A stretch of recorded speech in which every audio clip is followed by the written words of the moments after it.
Okay, so you want to own a car dealership, a big glass showroom on a busy road, rows of shiny new cars gleaming under the lights, salespeople in ties, and a lot full of cars priced at $30,000 or $40,000 that people drive off in every single. Sell a few hundred cars a month at those prices, and the money must be staggering. It looks like one of the most obvious high-revenue businesses in any town. That's the plan in your head, and the revenue part is absolutely real. A single dealership can do tens or even hundreds of millions of dollars a year in sales, because every car that rolls off the lot is a huge ticket. You look at those numbers and you think, $30,000 a car, 300 cars a month. This is a fortune waiting to be collected. Here's the problem. Almost none of the profit is in the car. In fact, on the shiny new car in the window, the one that made you want to own a dealership in the first place, the dealership often makes almost nothing at all. Sometimes it loses money on it. Read that again. The new car, the thing you think the entire business is built around, is frequently the least profitable item on the entire property. Because a car dealership is one of the great financial illusions in American business, it looks like a business that sells cars. It is actually 3 or 4 completely different businesses stacked on top of each other, hiding behind the showroom, and the one you can see, the new car sale, is the weakest of them all. Once you understand where the money actually comes from, the whole strange structure of this business snaps into focus. Let's start with that new car, because the numbers surprise everyone. When a dealership sells a brand new car, the difference between what they paid the manufacturer for it and what they sell it to you for, the gross margin, is shockingly thin.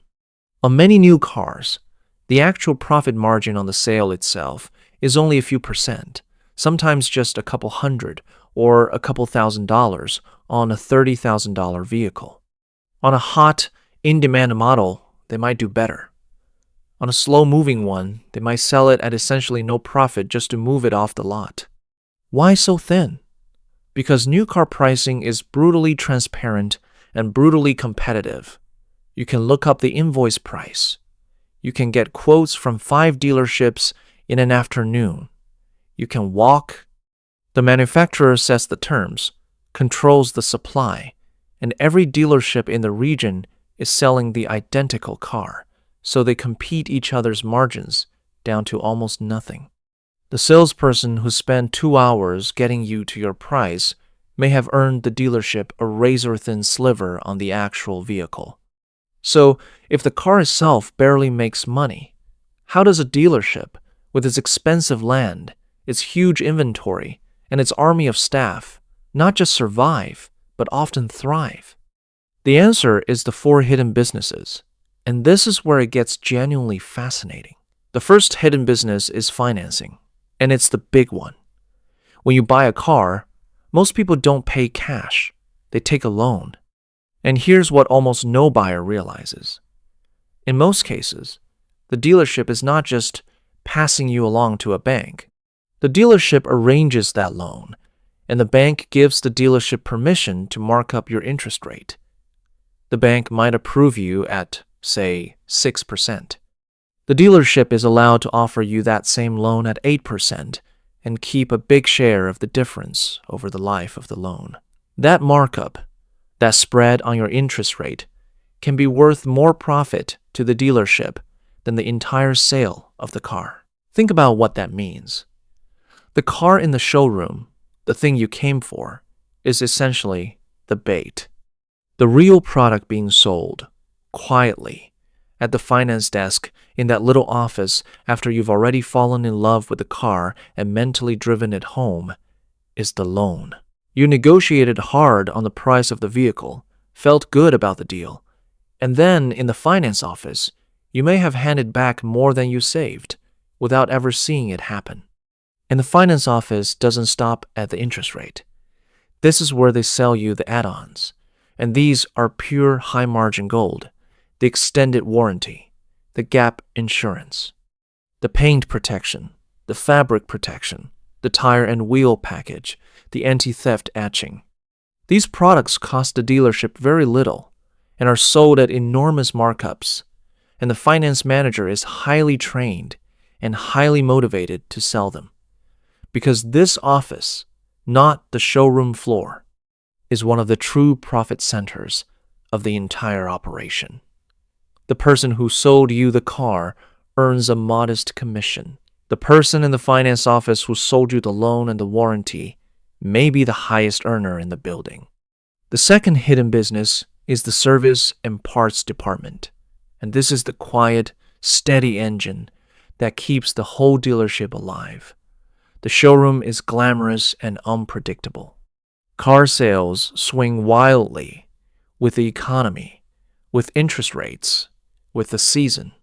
But the service bays out back, the mechanics changing oil, doing brakes, handling warranty repairs and recalls. That department runs steadily all year, in good times and bad, and it operates at a much fatter margins than new car sales. Here's the key insight. When the economy is booming, people buy new cars and the showroom does well. When the economy is bad and people stop buying new cars, they keep their old cars longer, and those cars need more repairs. So the service department does well. The service department is the hedge. It's the part of the business that smooths out the wild swings of car sales, and at many dealerships, the service and parts department generates a huge share, sometimes the majority, of the entire dealership's actual profit. The showroom gets the attention. The service drive pays the bills. The third hidden business is used cars, and this one is often more profitable per sale than new cars by a wide margin. Remember that new cars have transparent, competed down pricing. Used cars don't.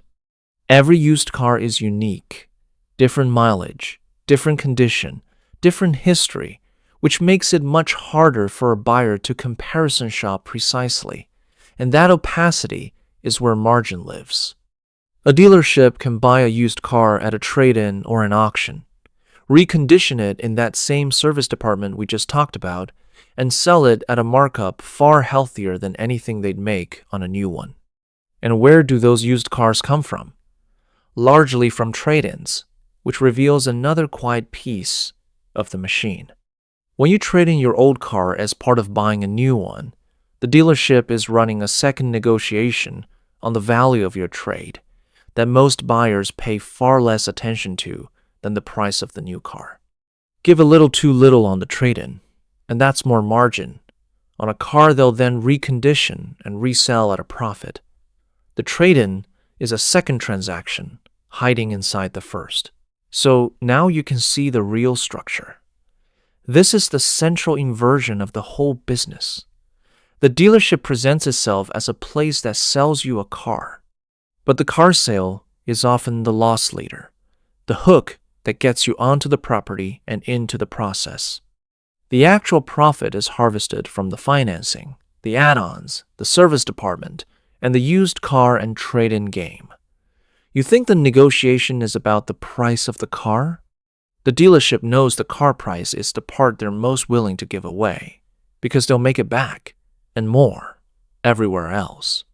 Now here's where the naive model really breaks down, because even with all these profit centers, owning a dealership is enormously expensive and constrained in ways outsiders never see. Start with inventory. A dealership has to have cars on the lot, dozens or hundreds of them, and those cars cost a fortune. Most dealers don't own that inventory outright. They finance it through something called floor plan financing, essentially a giant revolving loan used to stock the lot.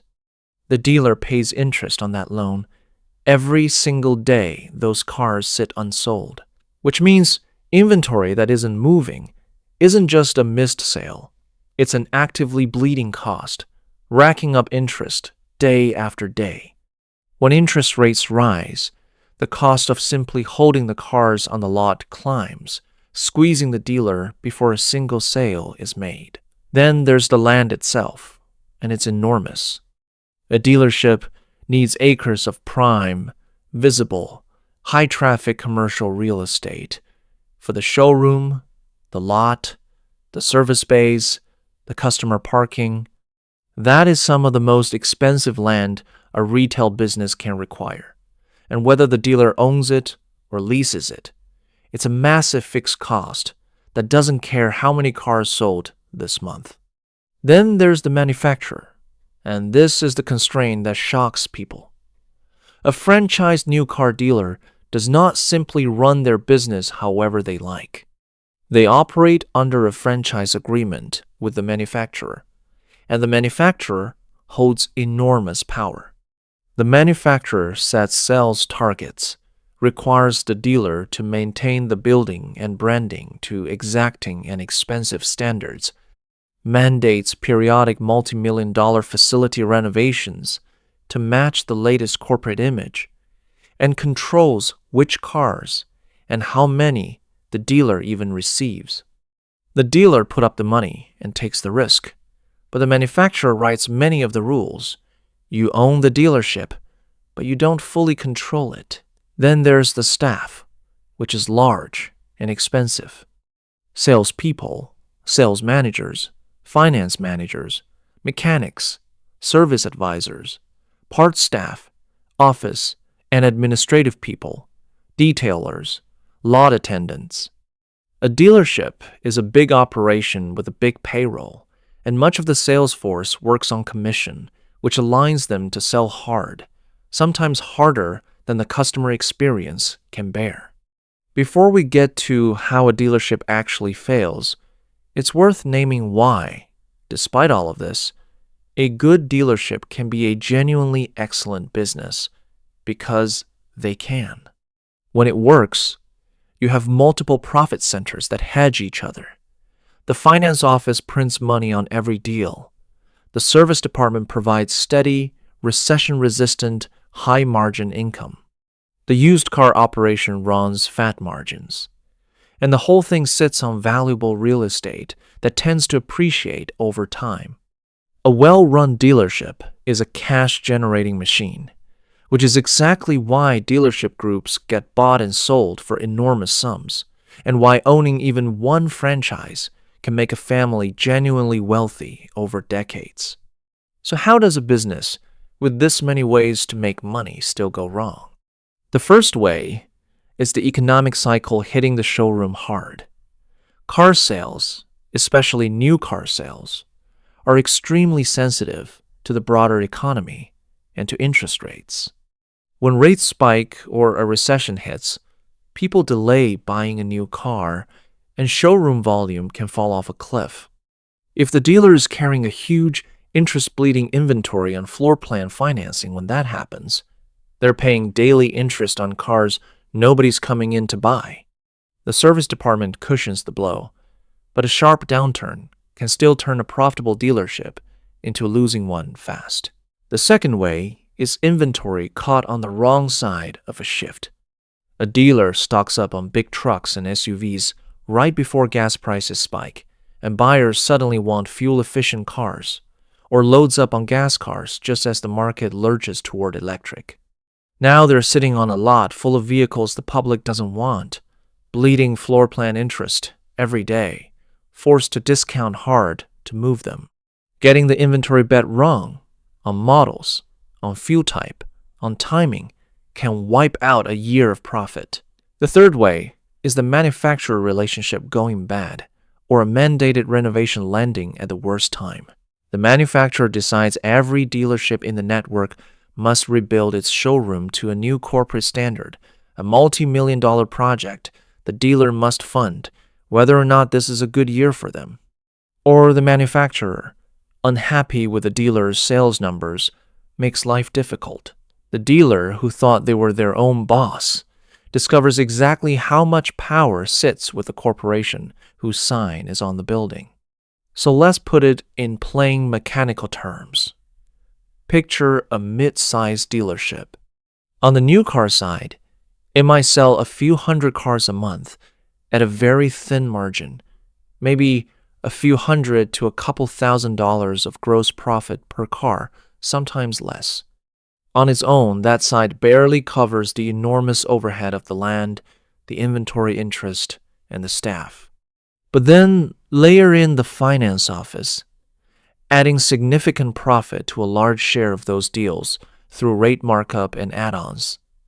Layer in the used car operation, running much fatter margins per unit.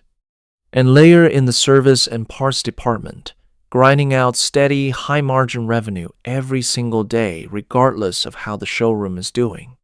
Stack those four together, and a business that would lose money selling new cars alone becomes solidly, sometimes handsomely, profitable.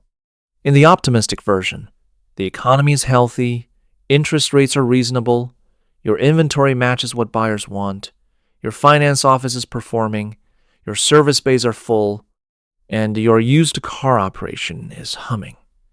All four engines are running at once, and the dealership throws off serious cash while sitting on appreciating real estate. This is the version that builds generational wealth, and it's completely real. In the realistic version, nothing exotic goes wrong. Interest rates climb, so both your customers' loans and your own floor plan financing get more expensive, cooling showroom traffic and raising your cost of holding inventory at the same time. You're a little heavy on the raw models. The manufacturer wants a renovation you didn't budget for.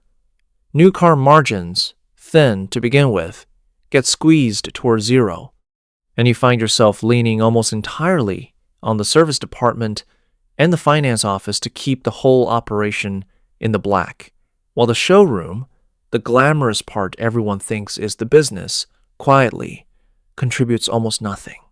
So if you do own a car dealership, understand exactly what you're running. You are not really in the business of selling cars, even though selling cars is what fills the showroom and what every customer thinks the whole thing is about. You are running a finance company, a repair shop, and a used car operation, all wearing the costume of a new car store. The gleaming vehicle in the window was never where the money was. It's the bait that brings people onto the lot, so the real businesses, the ones hidden in the finance office and the service bays out back, can go to work. The car gets all the attention. Everything around the car gets all the profit.